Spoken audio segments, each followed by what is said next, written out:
সূরা কাহাফের লুকানো রহস্য ও দাজ্জাল। কখনো ভেবে দেখেছেন কি কেন আল্লাহর রাসূলুল্লাহ সাল্লাল্লাহু আলাইহি ওয়াসাল্লাম আমাদের প্রতি জুমার দিন সূরা কাহাফ পাঠ করতে বলেছেন? আসুন জানার চেষ্টা করি। এই সূরাতে মোট 4টি শিক্ষণীয় ঘটনা আছে। প্রতিটি ঘটনাতেই আছে বুদ্ধিমান লোকের জন্য উপদেশ। আসুন সেই ঘটনাগুলো ও তার শিক্ষাগুলো কি জানার চেষ্টা করি। 1 নাম্বার, গুহাবাসী যুবকের ঘটনা। সূরার শুরুতেই সেই গুহাবাসী যুবকের ঘটনা বর্ণনা দেওয়া হয়েছে, যারা এমন একটি জনপদে বসবাস করত যার অধিবাসী ছিল অবিশ্বাসী ও সীমালঙ্ঘনকারী। কাজেই যুবকেরা সেই নষ্ট সমাজের প্রতি বীতশ্রদ্ধ হয়ে সিদ্ধান্ত নিলেন এদের সাথে আর নয়। তারা আল্লাহর প্রতি ভালোবাসা ও আল্লাহর দ্বীনের প্রতি ভালোবাসা থেকে উজ্জীবিত হয়ে সেখান থেকে হিজরত করলেন।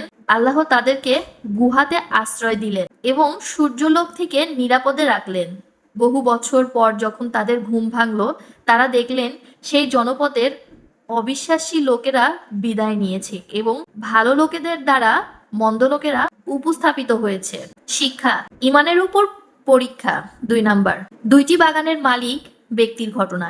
একজন লোক যাকে আল্লাহর 2টি প্রাচুর্যময় সুন্দর বাগান দিয়ে ধন্য করেছিলেন, কিন্তু লোকটিকে আল্লাহর শুকরিয়া আদায় করতে ভুলে গেল। এমনকি পরকালের অস্তিত্ব সম্পর্কে আল্লাহর ওয়াদার উপর সন্দেহ পোষণ করলো। কাজেই সেই অকৃতজ্ঞ লোকটির বাগানে আল্লাহ তাআলা বিরান করে দিলেন। সে অনুতপ্ত হলো, কিন্তু ইতোমধ্যে অনেক দেরি হয়ে গেছে এবং তার এই অসময়ের অনুশোচনা তার কোনো উপকারে আসলো না। 3 নাম্বার, সম্পদের উপর পরীক্ষা। 3 নাম্বার, খিজির ও মুসা আলাইহিস সালামের ঘটনা। যখন মুসা আলাইহিস সালামের কাছে প্রশ্ন করা হয়েছিল, এই পৃথিবীতে সবচেয়ে জ্ঞানী ব্যক্তি কে, তিনি উত্তর করেছিলেন, আমি।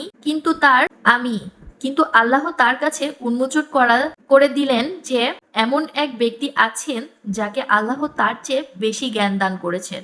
মুসা আলাইহিস সালাম সেই ব্যক্তির সাথে ভ্রমণ করলেন এবং শিখলেন কিভাবে অনেক সময় আল্লাহ তার অসীম জ্ঞানের কারণে এমন অনেক ঘটনা ঘটান যেগুলো আমাদের চোখে খারাপ বলে মনে হয়, কিন্তু প্রকৃতপক্ষে সেগুলো মানুষের ভালোর জন্যই করা হয়। শিক্ষা, জ্ঞানের উপর পরীক্ষা। 4 নাম্বার, জুলকারনাইন।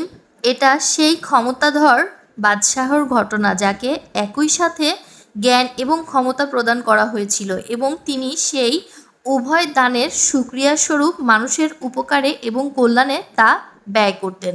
তিনি জনপদের লোকদের ইয়াজুজ মাজুজ এর সমস্যার সমাধান করে দিলেন এবং একটি বিশাল প্রাচীর নির্মাণ করে দিলেন।